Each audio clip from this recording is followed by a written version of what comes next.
आप सभी को भाद्रपद मास की अमावस्या यानी कि पिथौरा अमावस्या की हार्दिक शुभकामनाएं। स्वागत है आपका। दोस्तों, आज हम बात करेंगे भादव अमावस्या की, जो न सिर्फ पंचांग में विशेष मानी जाती है बल्कि आत्मा की उन्नति और पितरों की कृपा पाने के लिए एक अमूल्य अवसर होती है। शास्त्रों में अमावस्या तिथि का बहुत खास महत्व बताया गया है। ये दिन पितरों को समर्पित होता है और आपको बता दें कि हर महीने की अमावस्या का अपना अपना महत्व होता है। ठीक वैसे ही भाद्रपद मास की अमावस्या का भी एक खास आध्यात्मिक और धार्मिक महत्व है। इसे भादव अमावस्या, पिथौरा अमावस्या और कुशोत्पाटिनी अमावस्या के नाम से जाना जाता है। इस दिन पिंडदान, श्राद्ध और तर्पण जैसे कर्म विशेष रूप से करने चाहिए। माना जाता है कि ऐसा करने से पूर्वज प्रसन्न होते हैं और अपने वंशजों को अपना आशीर्वाद देते हैं। इस दिन स्नान, दान और पूजा पाठ का भी बड़ा महत्व होता है। भाद्रपद अमावस्या को पिथौरा अमावस्या भी कहा जाता है, इसलिए इस दिन देवी दुर्गा की पूजा की जाती है। इस संदर्भ में पौराणिक मान्यता है कि इस दिन माता पार्वती ने इंद्राणी को इस व्रत का महत्व बताया था। विवाहित स्त्रियों द्वारा संतान प्राप्ति एवं अपनी संतान के कुशल मंगल के लिए उपवास किया जाता है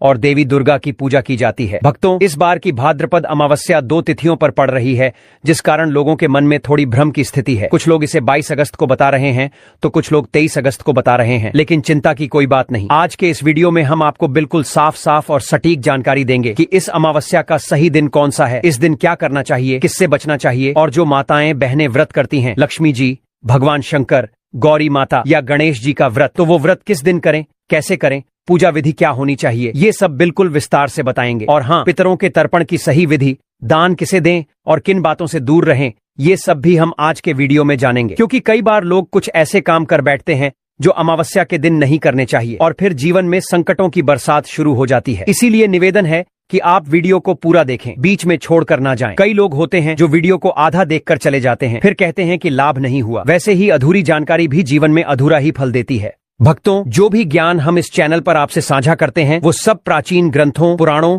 और प्रमाणित पंचांगों पर आधारित होता है। हमारी कोशिश यही रहती है कि आपको शुद्ध, सटीक और सच्चा ज्ञान दिया जाए। तो अगर आप चाहते हैं कि शास्त्रों की सही बातें आपके जीवन में उजाला करें तो चैनल को अभी सब्सक्राइब कर लीजिए। और अगर ये वीडियो आपको जरा भी उपयोगी लगे तो एक लाइक जरूर कर दीजिएगा। आपका एक लाइक हमें और भी प्रेरणा देता है और शायद आपके पितरों की प्रसन्नता का कारण भी बन जाए। अब आइए बात करते हैं भादव अमावस्या की। भक्तों, वैसे तो हर अमावस्या विशेष होती है, लेकिन भाद्रपद मास की अमावस्या की बात ही कुछ और है। इसे साल की उन खास अमावस्याओं में गिना जाता है जो पितृ तृप्ति, कर्म शुद्धि और पुण्य कमाई के लिए सबसे उपयुक्त मानी जाती है। अगर आप साल में कोई एक दिन चुने जब आप दान, पुण्य, तर्पण, व्रत और भजन कीर्तन के माध्यम से अपने पितरों को तृप्त कर सकें, तो वो दिन यही भादव अमावस्या है। इस दिन किया गया हर सत्कर्म, हर जप, हर ध्यान 1000 गुना पुण्य देने वाला होता है। भगवान मधुसूदन ने स्वयं कहा है कि जो पुण्य भाद्रपद मास में अर्जित होता है वो कई अन्य महीनों से अधिक प्रभावशाली होता है। पुराणों में यहाँ तक कहा गया है कि अगर आपने इस मास में केवल भगवान का नाम स्मरण भी कर लिया तो वो भी अत्यंत कल्याणकारी होता है। अब इस भादव अमावस्या के दिन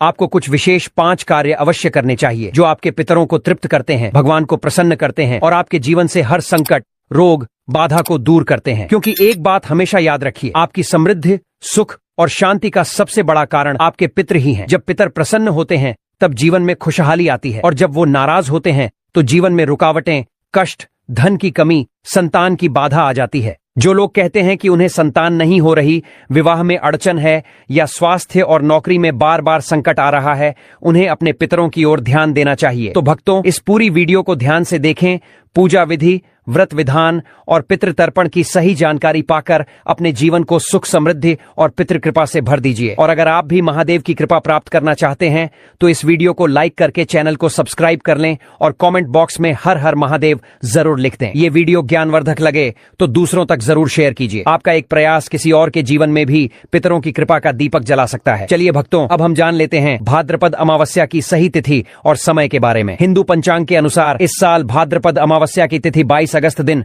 शुक्रवार को दिन में 11:55 पर शुरू होगी। वहीं इस तिथि का समापन 23 अगस्त को दिन में 11:35 पर होगी। उदया तिथि को देखते हुए भाद्रपद अमावस्या 23 अगस्त दिन शनिवार को मनाई जाएगी। अब जो लोग स्नान, दान और तर्पण का संकल्प कर रहे हैं उनके लिए ब्रह्म मुहूर्त विशेष फलदायी होता है।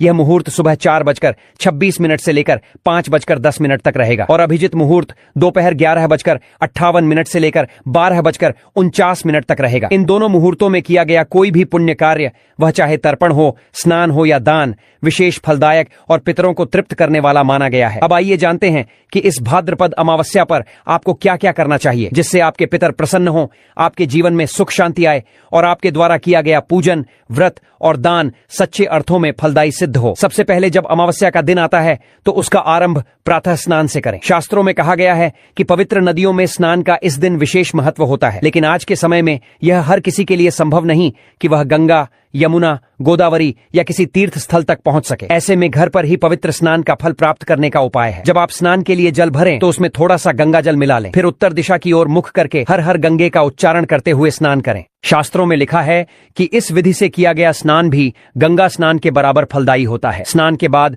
शुद्ध वस्त्र धारण करें और घर के मंदिर की सफाई करें। जो लोग व्रत नहीं कर रहे हैं वे भी भगवान का पंचोपचार से पूजन करें, और जो व्रत कर रहे हैं उनके लिए आगे की विधि विशेष रूप से बताई गई है। अब व्रत करने वाले भक्तों को चाहिए कि वे पूजा की सारी सामग्री एकत्र करें, एक शांत स्वच्छ स्थान चुनें और उत्तर दिशा की ओर मुख करके बैठें। यदि आपके पास पूजा की चौकी है तो उत्तम, नहीं तो भूमि पर ही भगवान की स्थापना करें। अगर आप भगवान गौरी शंकर का व्रत कर रहे हैं तो उनका चित्र या प्रतिमा अपने सामने रखें। यदि माता लक्ष्मी का व्रत कर रहे हैं तो लक्ष्मी जी की मूर्ति या चित्र रखें। पूजा में उपयोग होने वाली सामग्री जैसे रोली, मौली, पान, सुपारी, लौंग, इलायची, धूप, दीप, फूलों की माला, तांबे का लोटा और पंचामृत बनाने के लिए दूध, दही, शहद, शक्कर, घी ये सब पहले से तैयार रखें। अब पूजा स्थल और सामग्री का शुद्धिकरण करें। तांबे के लोटे में गंगा जल मिलाकर उसमें शुद्ध जल डालें और उस जल से पूजा स्थान और सारी सामग्री पर छिड़काव करें। यह प्रक्रिया अति आवश्यक है क्योंकि बिना शुद्धिकरण के कोई भी पूजा पूर्ण नहीं मानी जाती। इसके बाद भगवान को अपने पूजा स्थान पर स्थापित करें, उन्हें फूल अर्पित करें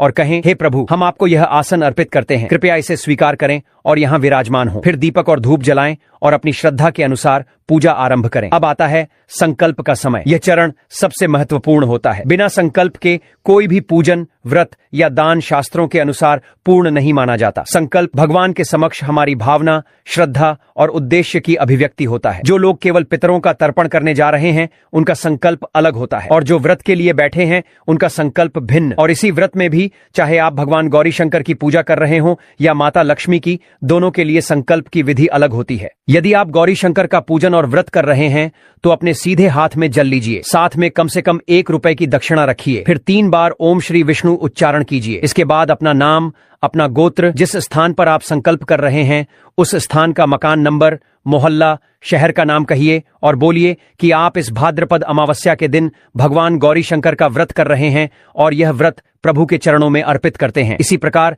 यदि आप माता लक्ष्मी का पूजन कर रहे हैं तो वही विधि अपनाइए। हाथ में जल और दक्षिणा लेकर ओम श्री विष्णु का 3 बार जाप कीजिए। फिर अपना नाम, गोत्र और स्थान बताकर कहिए कि आप इस अमावस्या पर माता लक्ष्मी का व्रत कर रहे हैं, उनके पूजन का संकल्प ले रहे हैं और यह कार्य आप धन, संपत्ति, सुख और लक्ष्मी प्राप्ति हेतु कर रहे हैं। यह संकल्प आप पूरी श्रद्धा से माता लक्ष्मी के चरणों में अर्पित कीजिए। भक्तों, अब जो तर्पण की विधि है और जो पितरों के निमित्त दान दिया जाता है उसका संकल्प हम आगे बताएंगे, क्योंकि पितरों का तर्पण करते समय जो संकल्प किया जाता है वह अत्यंत आवश्यक होता है। यदि आप तर्पण या दान करते हैं लेकिन संकल्प नहीं करते तो वह कार्य पितरों तक नहीं पहुंचता। शास्त्रों में यह स्पष्ट बताया गया है। इसलिए हर प्रकार की पूजा, व्रत और विशेष रूप से पितृकर्म, इन सब के साथ संकल्प अनिवार्य रूप से किया जाना चाहिए। अब अगले चरण में हम जानेंगे पूर्ण पूजन विधि और उसके बाद विस्तार से पितरों का तर्पण कैसे करें, पृथ्वी पूजन कैसे करें, यह सारी जानकारी आगे साझा करेंगे। अब देखिए, जब आप पूजन आरंभ करें तो सबसे पहले भगवान को जल के छींटे दीजिए। एक पुष्प लीजिए और उस पुष्प के माध्यम से 4 बार जल अर्पित कीजिए। 1 बार भगवान के चरणों पर, 1 बार नाभि के पास, 1 बार मुख के पास और फिर समस्त शरीर पर। यह भगवान को स्नान कराने की भावना से किया जाता है। इसके बाद आपको पंचामृत से स्नान कराना है। तो आपने जो पंचामृत तैयार किया है जिसमें दूध, दही, शहद, घी और शक्कर होती है, वह पंचामृत अब एक पुष्प पर लगा लीजिए और उसी पुष्प से भगवान को अर्पित कर दीजिए, मानो आप उन्हें पंचामृत स्नान करवा रहे हैं। पंचामृत स्नान के बाद अब शुद्ध जल से स्नान कराइए। वही पहले की तरह पुष्प से जल के छींटे दीजिए ताकि भगवान को शुद्ध जल से भी स्नान कराया जा सके। इसके पश्चात भगवान को यज्ञोपवीत यानी जनेऊ अर्पित किया जाता है। इसके लिए आप एक नया जनेऊ लीजिए, उस पर हल्का सा रोली का तिलक लगाइए और फिर उसे भगवान को समर्पित कर दीजिए। यह भी पूजन का बहुत ही महत्वपूर्ण कार्य होता है। भक्तों, अब समय है भगवान को तिलक करने का। यदि आप माता लक्ष्मी का पूजन कर रहे हैं तो ध्यान रखें, उन्हें रोली और कुमकुम से ही तिलक करें, चंदन नहीं लगाना चाहिए। वहीं अगर आप भगवान गौरी शंकर की पूजा कर रहे हैं तो केवल चंदन का तिलक ही करें, रोली या कुमकुम का नहीं। यह छोटा सा नियम है, लेकिन पूजा की शुद्धता और विधि के अनुसार यह बेहद जरूरी है। तिलक के पश्चात भगवान को अक्षत अर्पित करें। अक्षत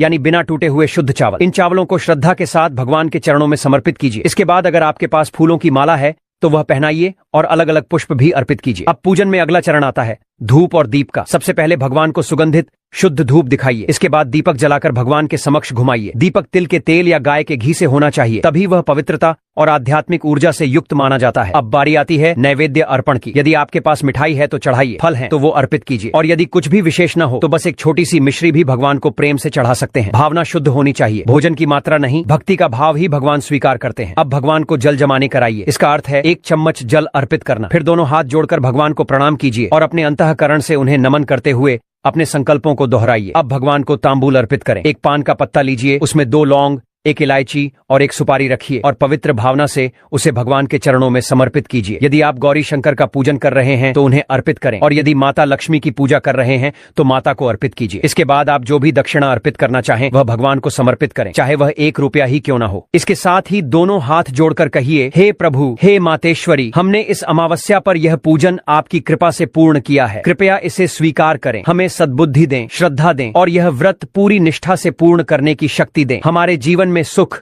शांति और समृद्धि बनी रहे, यही हमारा विनम्र निवेदन है। अब इस पूजन के पश्चात एक अत्यंत आवश्यक चरण आता है, व्रत कथा का श्रवण। यह कथा न केवल पूजन को पूर्ण करती है बल्कि उसकी महिमा को कई गुना बढ़ा देती है। कथा श्रवण से भाव जागृत होता है, श्रद्धा में वृद्धि होती है और व्रत सिद्ध होता है। भक्तों, हम जो भी जानकारी आपके साथ साझा करते हैं वह पूर्णतः शास्त्र, पुराण और पंचांग आधारित होती है। अगर आप चाहते हैं कि आपको सभी व्रत, पर्व, योग, तिथि, भद्रकाल और पूजन विधियों की सही और प्रामाणिक जानकारी मिले तो कृपया हमारे चैनल को सब्सक्राइब कर लीजिए। और हाँ, सब्सक्राइब करने के बाद घंटी का निशान जरूर दबाएं ताकि जब भी कोई नया वीडियो आए तो आपको उसका नोटिफिकेशन समय पर मिले। वरना कई बार ऐसा होता है कि जरूरी जानकारी छूट जाती है और बाद में पछताना पड़ता है। अब आज की व्रत कथा सुनिए। साथ ही इस दिन कुछ विशेष शास्त्रीय श्रवण करने का विधान भी बताया गया है। भक्तों, अमावस्या के दिन श्रीमद् भगवद गीता के 7वें अध्याय का पाठ या श्रवण अवश्य करना चाहिए। यदि संभव हो तो शिव सहस्त्र नाम का पाठ भी करें। यह अत्यंत कल्याणकारी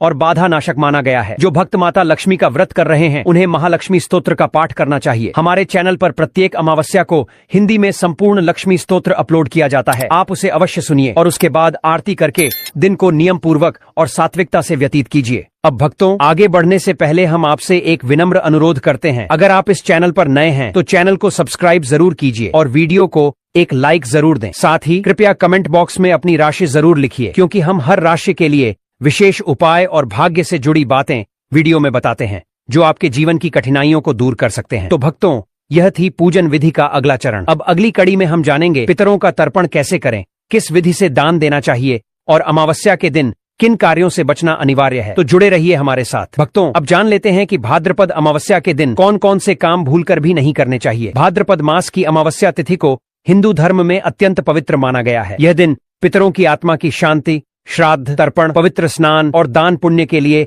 बेहद श्रेष्ठ माना गया है। लेकिन जैसे हर शुभ कार्य की कुछ मर्यादाएं होती हैं, उसी तरह भाद्र अमावस्या पर भी कुछ विशेष नियम बताए गए हैं। अगर कोई व्यक्ति इन नियमों की अनदेखी करता है तो उसे पितृदोष, ग्रह दोष, मानसिक तनाव और जीवन में अनचाही रुकावटों का सामना करना पड़ सकता है। सबसे पहली बात, ज्योतिष शास्त्र कहता है कि अमावस्या तिथि पर चंद्रमा की शक्ति कमजोर होती है। चंद्रमा मन का कारक होता है और जब उसका प्रभाव क्षीण हो जाता है तब मन अस्थिर और भावनाएं कमजोर हो जाती हैं। ऐसे में अगर कोई व्यक्ति इस दिन विवाह, नया व्यवसाय, गृह प्रवेश या वाहन खरीदने जैसे कार्य करता है तो उसमें विघ्न और असफलता की आशंका बढ़ जाती है। धर्म सिंधु और नारद संहिता जैसे प्राचीन ग्रंथों में भी कहा गया है कि अमावस्या को पितृ कार्यों जैसे श्राद्ध और दान के लिए श्रेष्ठ माना गया है, लेकिन शुभारंभ के लिए नहीं। भक्तों, अब अगला नियम सुनिए। गरुड़ पुराण और मनुस्मृति जैसे धर्म ग्रंथों में बताया गया है कि अमावस्या के दिन रजोगुण और तमोगुण का प्रभाव अधिक होता है। यह दिन सात्विक जीवन जीने के लिए होता है, इसलिए इस दिन मांस, मदिरा, लहसुन, प्याज, ज्यादा तले भुने और तामसिक भोजन से सख्त परहेज करना चाहिए। ऐसा भोजन करने से राहु, केतु और पितृदोष की छाया जीवन में आती है, जिससे दरिद्रता, मानसिक अशांति और पारिवारिक कलह जन्म ले सकते हैं। अब तीसरी बात जो बहुत ही संवेदनशील है। गरुड़ पुराण में कहा गया है कि अमावस्या के दिन पितृगण धरती पर अवतरित होते हैं और अपने वंशजों के कर्मों को देखते हैं। अगर कोई इस दिन झूठ बोलता है, अपशब्द बोलता है, गाली गलौज करता है या माता पिता और बुजुर्गों का अपमान करता है तो पितृ कुपित हो जाते हैं। इससे घर में मानसिक तनाव, आर्थिक तंगी और संतान से संबंधित समस्याएं उत्पन्न हो जाती हैं। इसलिए इस दिन विशेष रूप से शांति, संयम और मधुर वाणी का पालन करें। भक्तों, अगली बात जानना बहुत जरूरी है। अमावस्या को शिव तिथि कहा गया है। इस दिन शरीर को काटना, जैसे बाल कटवाना, दाढ़ी बनवाना, नाखून काटना, इन सब कार्यों को वर्जित माना गया है। ऐसा करने से चंद्र दोष, आयु में कमी और मानसिक भ्रम की स्थिति बनती है। शास्त्रों के अनुसार इस दिन शरीर की ऊर्जा को संभाल कर रखना चाहिए, न कि उसे क्षीण करना चाहिए। अब अगला नियम जो वास्तु शास्त्र से जुड़ा है, घर का उत्तर पूर्व कोण, ईशान कोण, देवताओं का स्थान माना जाता है और दक्षिण दिशा पितरों की दिशा होती है। अगर इन जगहों पर कूड़ा, जूते, झाड़ू या गंदगी हो तो पवित्रता भंग होती है और नकारात्मक ऊर्जा का प्रवेश होता है। इसलिए अमावस्या के दिन विशेष रूप से घर को साफ रखें। ईशान कोण में दीपक जलाएं और दक्षिण दिशा में पितरों का तर्पण करें। भक्तों, यह दिन आत्मशुद्धि और साधना के लिए अत्यंत शुभ होता है। इस दिन पूजन, जप, मंत्र, ध्यान, विशेषकर विष्णु सहस्रनाम, शिव चालीसा, भगवद गीता और गायत्री मंत्र का पाठ करें। यदि कोई सिर्फ दिखावे के लिए पूजा करता है या लापरवाही करता है तो वह फल प्राप्त नहीं होता, बल्कि पितृ नाराज हो सकते हैं। अब एक और बात जिसका ध्यान रखना जरूरी है, ब्रह्म मुहूर्त। वास्तु पुराण कहता है कि इस दिन यदि कोई व्यक्ति ब्रह्म मुहूर्त में उठकर स्नान, जप और दान नहीं करता और आलस्य में दिन बिताता है तो उसका पुण्य धीरे धीरे क्षीण हो जाता है। यह दिन आत्मा की उन्नति और प्रायश्चित का श्रेष्ठ समय होता है। इसे व्यर्थ नहीं जाने देना चाहिए। पद्म पुराण में बताया गया है कि भाद्र अमावस्या पर किया गया दान हजारों यज्ञों के बराबर होता है। विशेषकर तिल, जल, अन्न, वस्त्र, चप्पल, छाता और स्वर्ण का दान बहुत फलदायी माना गया है। अगर कोई दान से मना करता है या गरीबों का अपमान करता है तो उसका पुण्य नष्ट हो जाता है और पितृ उसे श्राप भी दे सकते हैं। भक्तों, अब अंत में एक और महत्वपूर्ण बात। सूर्यास्त के बाद राहु और केतु की छाया गहरी हो जाती है। यह समय अदृश्य शक्तियों और नकारात्मक ऊर्जा के प्रभाव का होता है। इसलिए सूर्यास्त के बाद बच्चों और महिलाओं को बाहर ना निकलने दें और घर के हर कोने, विशेषकर दक्षिण दिशा में दीपक जरूर जलाएं ताकि पितरों को मार्गदर्शन और ऊर्जा मिल सके। तो भक्तों, ये थे वो महत्वपूर्ण कार्य जो भाद्रपद अमावस्या के दिन नहीं करने चाहिए। अगर ये जानकारी आपको थोड़ी भी उपयोगी लगी हो तो वीडियो को लाइक जरूर करें और अगर आप हमारे चैनल पर नए हैं तो सब्सक्राइब जरूर कर लें ताकि इस तरह के शुद्ध, प्रामाणिक और कल्याणकारी वीडियो समय समय पर आपको मिलते रहें। आपका साथ, आपका आशीर्वाद ही हमारी प्रेरणा है। वीडियो के अंत तक हमारे साथ जुड़े रहने के लिए धन्यवाद। फिर मिलते हैं अगली वीडियो में। तब तक के लिए हर हर महादेव, जय माता दी।